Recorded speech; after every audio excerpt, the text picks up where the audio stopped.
میں آج انصاف کے ساتھ عرض کرنا چاہوں گا، آج جو دیوبند ہے یا جو دیوبندی ہیں، اگر ان کو میری بات بری لگتی ہے تو ٹھنڈے دل سے میرے عزیز اپنے دل پر ہاتھ رکھ کر کے سوچو، آؤ میں تمہیں دعوت دیتا ہوں، آؤ ہم ان تمام چیزوں پر جمع ہو جاتے ہیں جو صحابہ اور تابعین سے تھی۔ کوئی نئی بات تم اپنی کتاب میں نہیں لاؤ گے، کوئی نئی بات میں اپنی کتاب میں نہیں رکھتا۔ آؤ اتحاد کرو، میں اس اتحاد کا اعلان کرتا ہوں، لیکن جو نئی باتیں آئیں اس کا تم انکار کرو گے، علل اعلان کرو گے، اور یہ بھی کہو گے کہ ہم ان سے دور ہیں۔ ہوا یہ کہ اعلیٰ حضرت رضی اللہ تعالیٰ عنہ کے زمانے سے تھوڑے سے پہلے کی حالات میں بتا رہا ہوں آپ کو، دارالعلوم دیوبند کے بعد 4 علماء میں صاف صاف آج عرض کرتا ہوں جن کی کتابوں سے پوری امت میں تنازع پھیل گیا، اختلاف پھیلا۔ نحمدہ ونصلی علی رسول الکریم، اما بعد۔ حضرت مولانا سلمان اظہری صاحب دامت برکاتہ ہندوستان کے ہیں اور بریلیوں کے بڑے عالم ہیں۔ ان کی کلپ میں دیکھ رہا تھا کہ وہ کہتے ہیں کہ دیوبندیوں کے ساتھ کھلے دل کے ساتھ میں اتحاد کرنا چاہتا ہوں، لیکن اس کے بعد انہوں نے 4 کتابوں کا نام لیا، برائن قاطعہ، تقویت الایمان، اور ان کی عبارتیں انہوں نے پیش کی اور کہا کہ یہ عقیدہ ہے، یہ نکالیں گے تو ہم اتحاد کریں گے۔ جواباً عرض ہے کہ حضرت وہ عقیدہ جو آپ پیش کر رہے ہیں ہم لوگوں کے لیے، دیوبندیوں کے لیے، وہ عقیدہ پہلے بھی نہیں تھا اور آج بھی نہیں ہے۔ وہ تو کچھ عبارت مبہم ہے، اس کو لے کر کے کچھ لوگوں نے اس پر معنی چڑھایا اور دیوبندیوں کو اتنا بدنام کر دیا کہ گستاخ رسول قرار دے دیا، اور ایک دوسرے سے ملنا بھی مشکل ہو گیا دیوبندی بریلوی کا۔ وہ عقیدہ ہمارا نہیں ہے۔ ہمارا عقیدہ ہے، ثمرۃ العقائد میں نے کتاب لکھی ہے، 350 عقیدے ہیں، ضرورت کے سارے عقیدے اس میں، یہ سارے آبھاس ہے جو آپ بیان فرما رہے ہیں۔ ہر عقیدے کے لیے 3 آیت 3 حدیث ہے۔ حدیث سیاہ ستہ کے قال رسول اللہ صلی اللہ علیہ وسلم، قول صحابی قول تابعی بھی نہیں لیا، کسی کی رائے نہیں لی، کسی کے فتویٰ کا ذکر اس میں نہیں ہے، صرف آیت صرف حدیث صراحۃ النص اور آیت ہے، صرف 7 کتاب سے تیار کیا گیا ہے۔ آیت مبہم اگر ہو تو تفسیر ابن عباس سے اس کی تفسیر کی گئی ہے، کسی اور تفسیر کو نہیں لکھی ہے، کوشش کی گئی ہے صراحۃ النص۔ یہ کتاب اس لیے لکھی تھی میں نے تاکہ دیوبندی بریلوی اہل حدیث سب اگر جمع ہونا چاہیں تو اس پر جمع ہو جائے۔ اب کہتے ہیں نا صرف آیت ہو صرف حدیث ہو، یہ صرف آیت اور صرف حدیث ہے اور صراحۃ النص ہے۔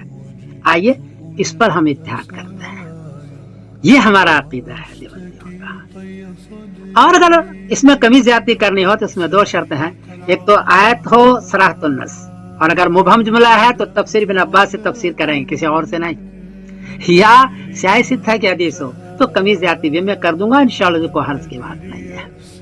اور میری کوشش ہے کہ آپ اس کتاب کو دیکھیں، یہ کتاب یہ ہے میری، یہ ثمرۃ العقائد ہے، اس میں 350 عقیدے ہیں۔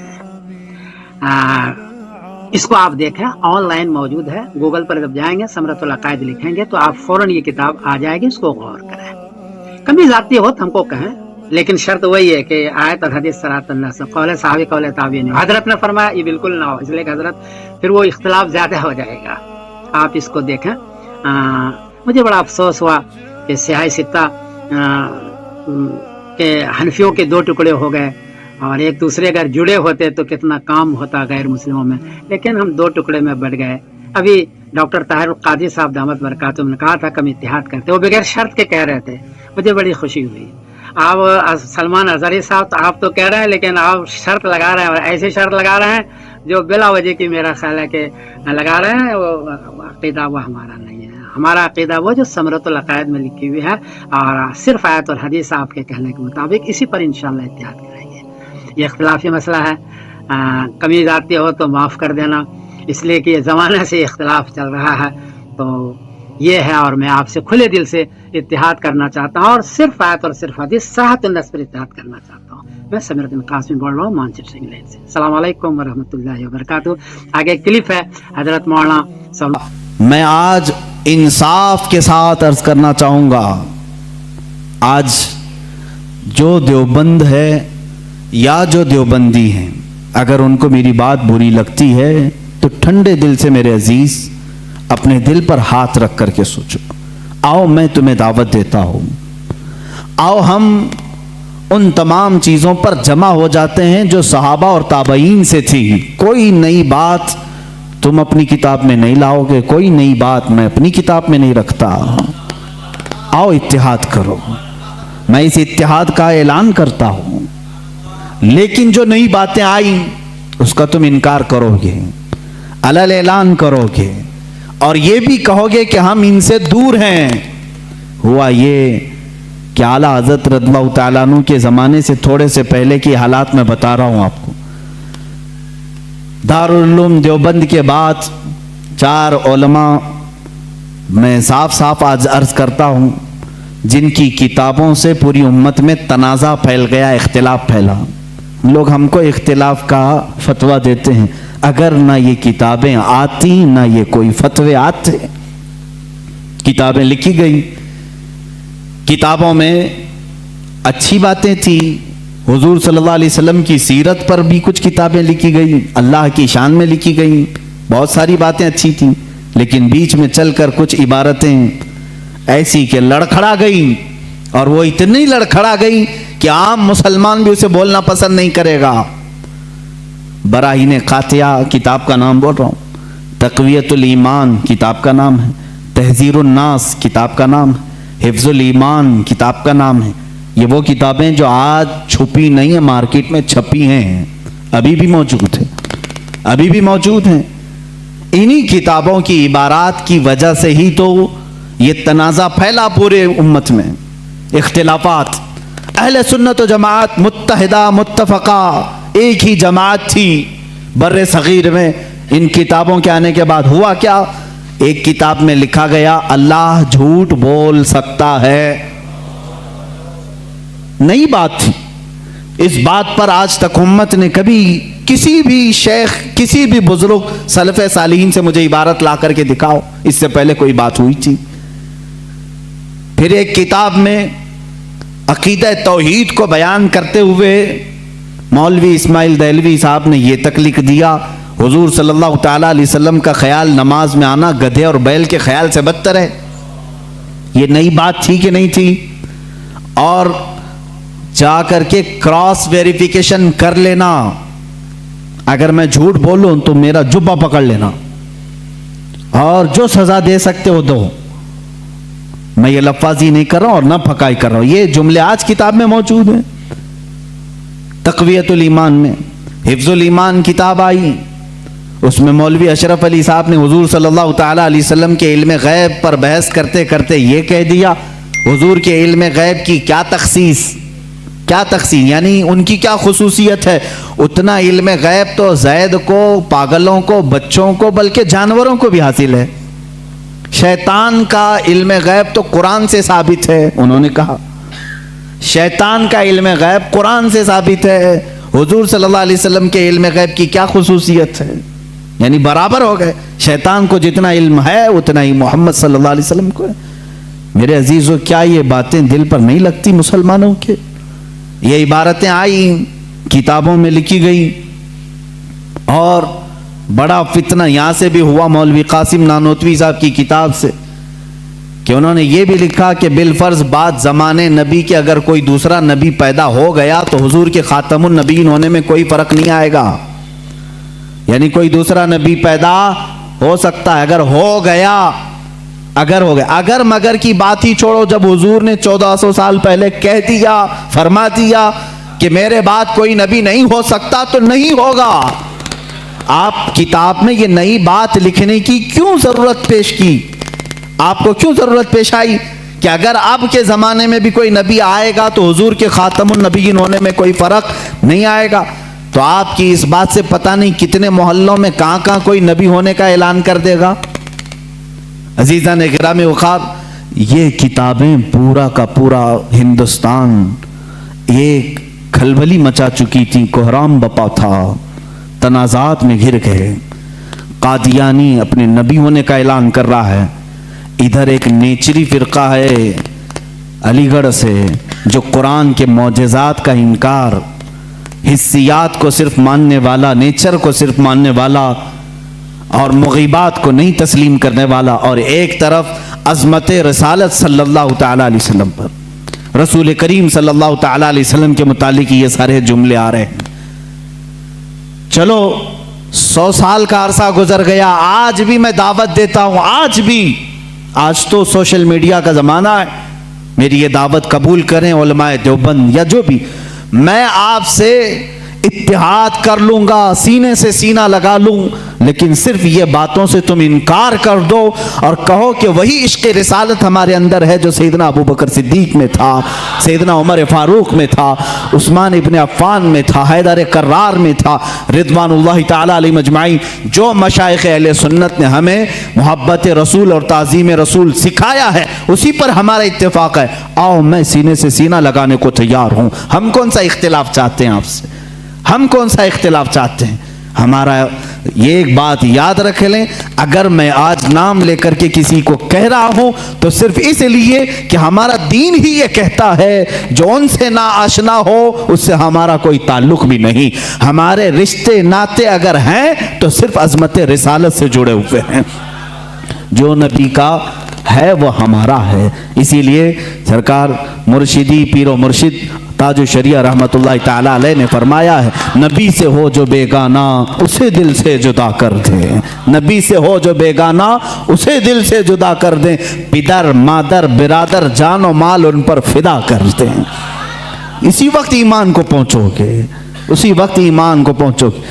अब ये हालात मैं बता रहा हूं आपको, इंडिया के, हिंदुस्तान के, अखंड भारत के हालात।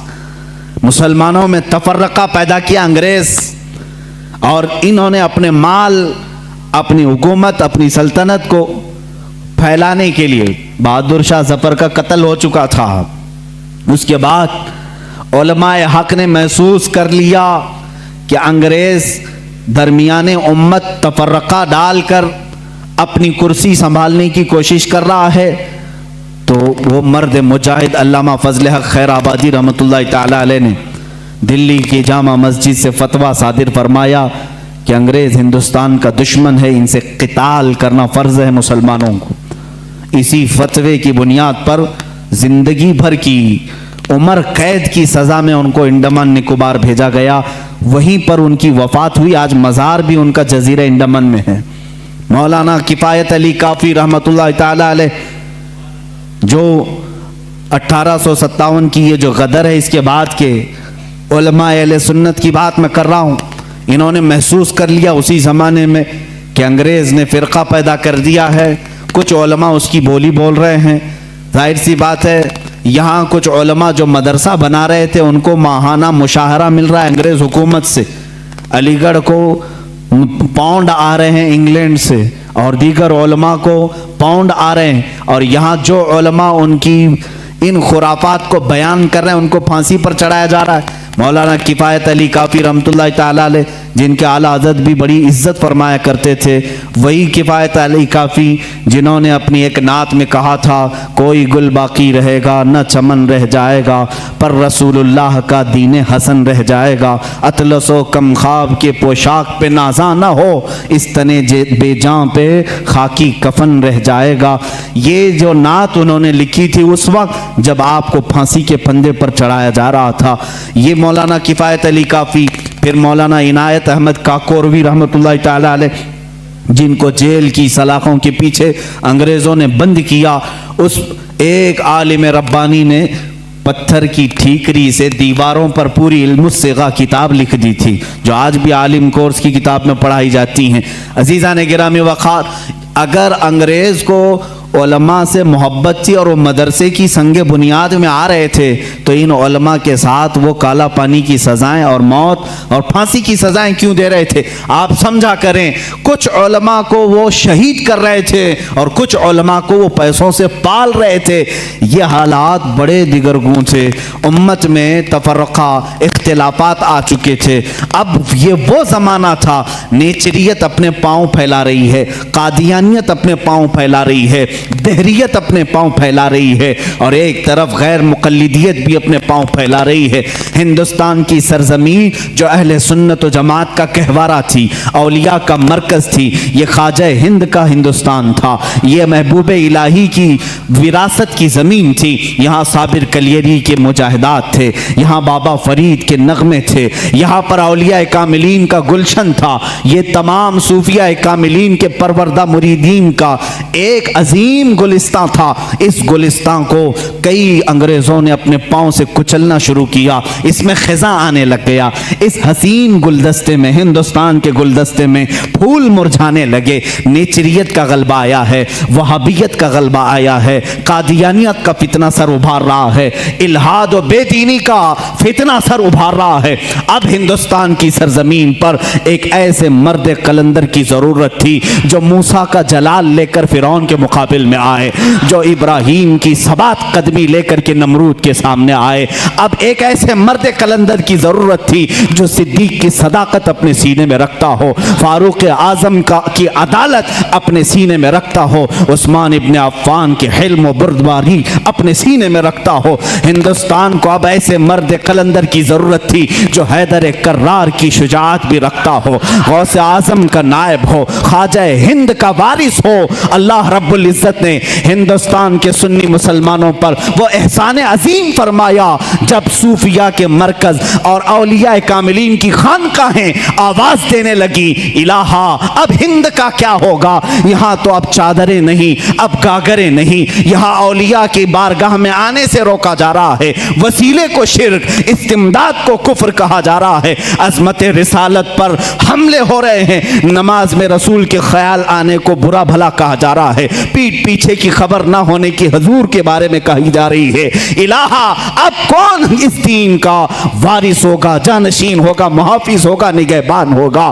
آواز آئی غیب سے, اللہ رب العزت نے پورے ہندوستان کے اس سائے پر ایک ایسی عظیم سلطنت کو بیدار فرمایا جس سلطنت کا نام ہم یوں کہتے ہیں, ملک سخن کی شاہی تم کو رضا مسلم, ملک سخن کی شاہی تم کو رضا مسلم. جس سمت آ گئے ہو سکے بٹھا دیے ہیں. اس عظیم ہستی کو اللہ تعالیٰ نے جلوہ فرمایا جس کو پوری دنیا سنیت, اعلی حضرت, کنز الکرامت, جبل الاستقامت, دریائے نعمت, آقائے رحمت, کنز الکرامت, امام اہل سنت, امام احمد رضا خان فاضل بریلوی کے نام سے جانتی ہے.